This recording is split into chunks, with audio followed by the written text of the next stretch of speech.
That's not the way that we should live. Examples of this kind of fear is like fear of man.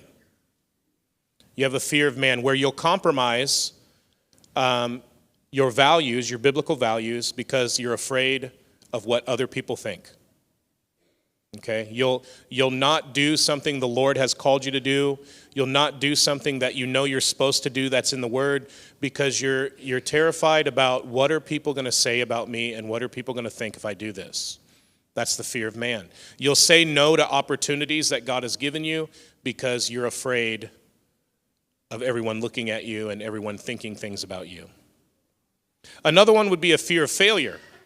You're afraid to do something, to take a risk, because you spend more time thinking about how it's going to be if you fail versus spending time dreaming about what it's going to be like when it's going to be awesome.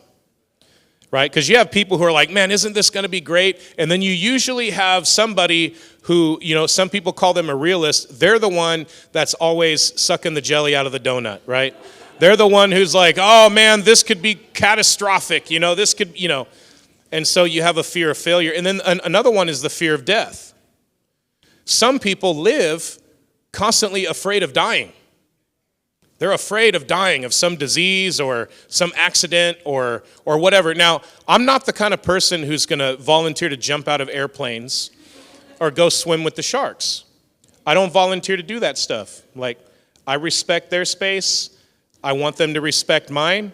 I don't go, in their house. They don't come in my house. You know what I mean?